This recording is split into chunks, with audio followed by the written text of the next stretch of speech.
السلام علیکم جی. میں ایک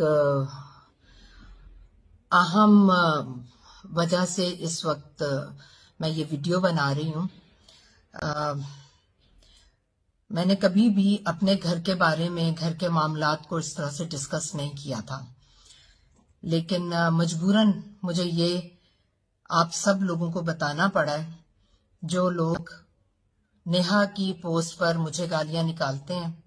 الحمدللہ میں نے ایک بہت خوبصورت زندگی گزاری ہے، لیکن میں اس سے زیادہ کچھ نہیں کہوں گی کہ ایک اس طرح کی عورت، نیہا جیسی عورت، نیگیٹو عورت جب کسی کے بھی خاندان میں آ جاتی ہے نا تو خاندان ٹوٹتے ہیں. میں پچھلے 4 سال سے بہت مشکل زندگی گزار رہی ہوں اپنے بیٹے کی وجہ سے.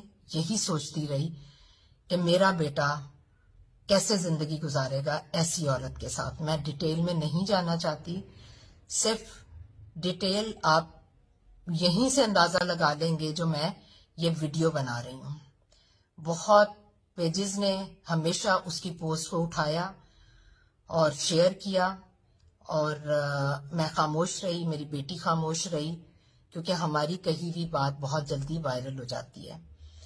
لیکن اب میں یہ کہہ رہی ہوں کہ میں نیہا سے ہمارا کوئی تعلق واسطہ نہیں ہے، اور سلمان نے اس کے ساتھ رہنا ہے تو سلمان کے ساتھ ہمارا کوئی واسطہ نہیں ہے، نہ میرا، نہ میرے میاں کا، نہ میری بیٹی کا، نہ ارسلان کا. ہمارا کوئی واسطہ نہیں ہے سلمان کے ساتھ.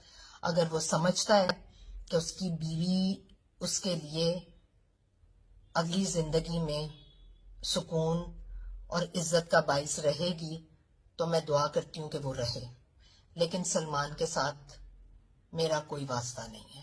بس میں نے یہ ویڈیو اس لیے بنائی ہے تاکہ آپ سب لوگوں کو بھی پتہ چل سکے، اور میں گہرائی میں جاؤں گی تو آپ لوگ اتنا تھو تھو کریں گے جو کہ میں نہیں چاہتی. بہت شکریہ، تھینک یو. اور پلیز آپ لوگ ججمنٹل نہ ہوں، آپ کسی کو جج نہیں کر سکتے، اس طرح کے کامنٹس پہ جج نہیں کر سکتے.